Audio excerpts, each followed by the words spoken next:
Olá pessoal, tudo bem por aí? Bem, no final do ano passado eu iniciei aqui com vocês uma série de vídeos para contar um pouco da história da Marina Cuteleira, as dificuldades e também as conquistas que ela teve como cuteleira. Bem, por alguns contratempos da vida eu parei um pouquinho, mas estou aqui de volta para bater mais um papo com você e contar um pouco mais da história da Marina. E quem sabe assim, ajudar alguém a se decidir em uma profissão, ou então buscar o seu sonho, que na verdade, no final das contas, é isso que conta, não é verdade? Bom, vamos lá. No vídeo anterior, se você não viu, volte lá e dê uma olhadinha. Eu falei sobre a minha primeira conquista, a minha grande conquista na cutelaria. Uma bainha linda, maravilhosa, feita a pedido de Laércio Gazinhato, o nosso querido e inesquecível Laércio Gazinhato. E falei também nesse vídeo sobre o que afinal estava agradando a Marina naquele momento. Gente, eu vou dizer para vocês que fazer bainha não foi uma situação que eu me inteirei, que eu gostei realmente de fazer. Mas eu gostei muito do ambiente e mais ainda, eu gostava do que o Pasquarelli fazia ali do lado. A história dele mexer com fogo, enfim, aquela coisa bacana. Eu falei, quer saber? Eu vou fazer uma faca. E não é que eu fiz uma faca? E eu fiz sem a orientação do Pasquarelli. Pior do que isso, eu fiz sem a permissão do Pasquarelli, faz ideia? Bom, a faca ficou assim uma coisa maravilhosa. Para mim foi assim uma obra-prima.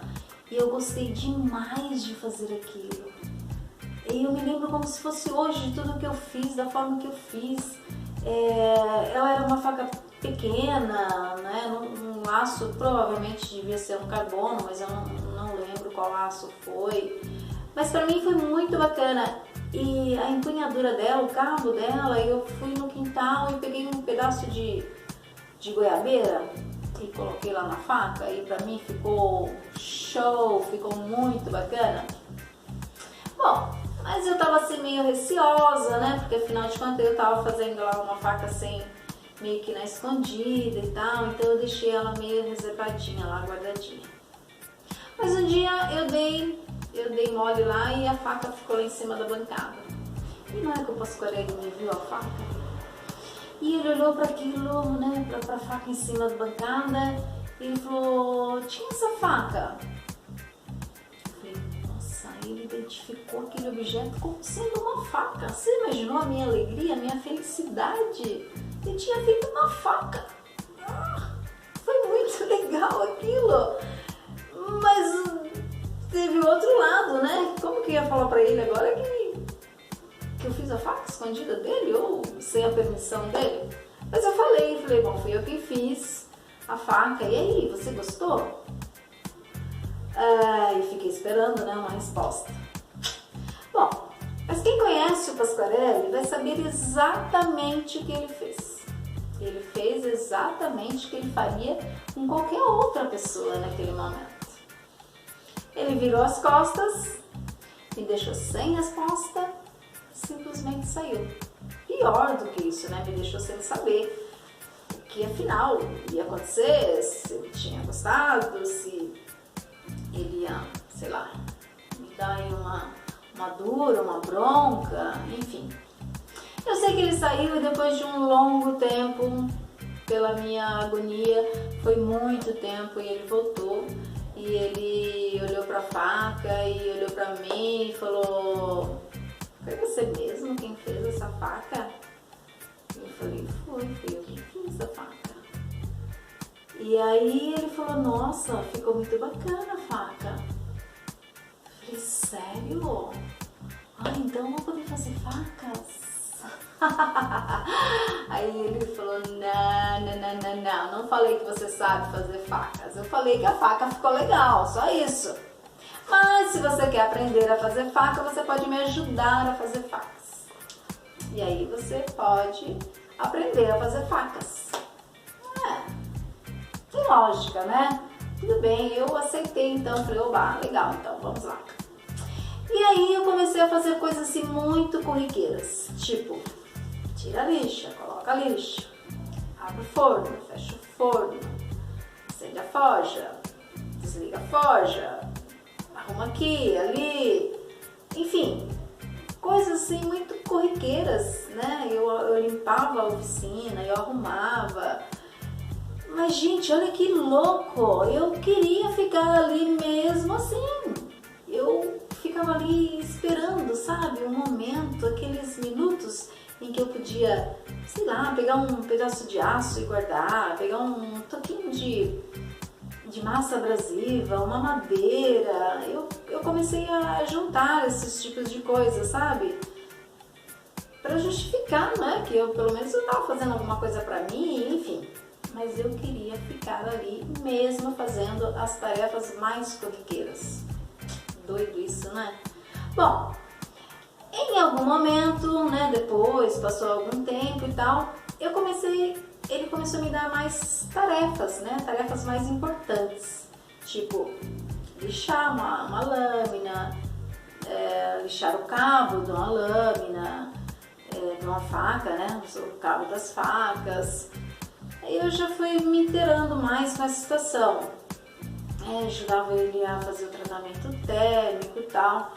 Mas era muito difícil porque o Pasquarelli era uma pessoa muito exigente, muito detalhista e, nossa, eu tinha muito medo que ele dissesse pra mim, não dá, isso não é pra você, entendeu? Então eu tinha muito receio de fazer as coisas pra ele. Por incrível que pareça, quando eu ia, por exemplo, eu ia lixar um cabo de uma faca. Aí eu lixava de novo, lixava de novo, lixava de novo. Aí ele passava e falava, tem um risco aqui, tem que tirar esse risco. Como que essa criatura viu esse risco? E o risco tava lá, por incrível que pareça. Que doido. Enfim, foi um momento assim, foi bastante difícil. Eu aprendi muito com ele, mas ele era muito detalhista, então eu sofri bastante. Mas estava legal, entendeu? Eu já estava fazendo outras coisas mais interessantes. Até que eu comecei a fazer as minhas facas. Então eu pedia para ele, né, de vez em quando, fazer algumas facas e tal. Eu comecei a vender para os amigos, a vender para pessoas mais próximas. Comecei a ter clientes, olha que legal. Então já tinha, né, um cliente ou outro e tal. Ele também me ajudava, sabe? Me dava uma forcinha, ele contava umas histórias, babá, e enchia minha bola lá e um doido lá, um cliente lá, acabava aqui comprando uma faca minha.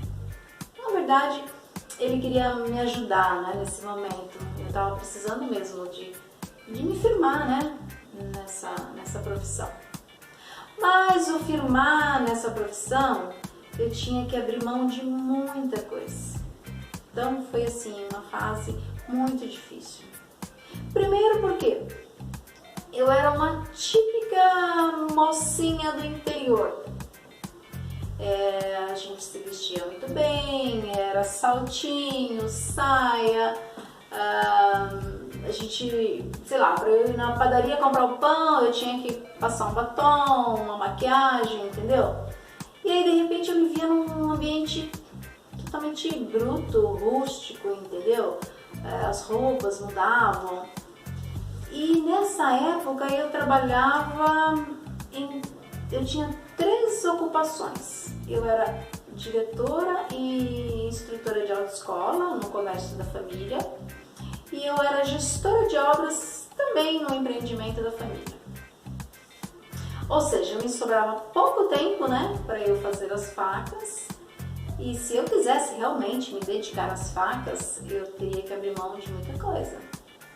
Então, já estava começando a pesar isso tudo, né? Principalmente o lado financeiro, porque, né, eu tinha uma estabilidade financeira e abrir mão de tudo isso para, sei lá, né, para uma coisa tão incerta. Eu não tinha ninguém na época, não tinha nenhuma mulher na época para eu poder dizer, mas com ela deu certo, então com você também vai dar, então vai em frente e tal. Bom, isso era um ponto que pesava, né? O outro lado era o pessoal, né? Eu não tinha nenhum apoio de ninguém que estava comigo na época, né? Meu parceiro, sei lá, a pessoa que estava lá comigo, né? Tinha verdadeiro horror por esse tipo de trabalho, pelo que eu trabalho, né? Que eu desenvolvi na cutelaria. Então, esse lado o bicho pegava e pegava feio mesmo. Então, isso pra mim pesou bastante também, né? Então, mas eu queria, pela minha vontade, pelo meu desejo, eu abandonava tudo e iria ficar lá só fazendo facas. Mas eu tinha que pesar, eu tinha que ver exatamente o que afinal eu ia poder aguentar depois, né? Porque depois tem as consequências, você tem que estar muito certo daquilo que você quer. E eu só tinha uma certeza naquele momento. Eu era apaixonada por fazer facas. Eu não sabia se ia dar certo, se não ia, não tinha nenhum parâmetro, não tinha experiência, não tinha cutelaria, eu trabalhava com as ferramentas que o Pasquarelli me cedia, com material, enfim. E naquela época era muito difícil você ter materiais, né? Eu nunca me lembro de ter jogado uma lixa fora, por exemplo, entendeu? As lixas tinham vida infinita, sei lá, que a gente usava e já não dá mais mesmo, mas eu nunca me lembro de ter jogado uma lixa fora. Então era tudo muito difícil, era tudo muito caro. Mas eu comecei a ficar mais tempo na cutelaria e eu precisava me decidir, porque eu não estava dando conta de fazer tudo isso. E aí, o que fazer afinal? Bom, você quer saber, não quer? E eu vou contar pra você, mas eu vou contar pra você só no próximo vídeo. E eu aguardo você, espero você, porque a gente tem um montão de coisas pra contar.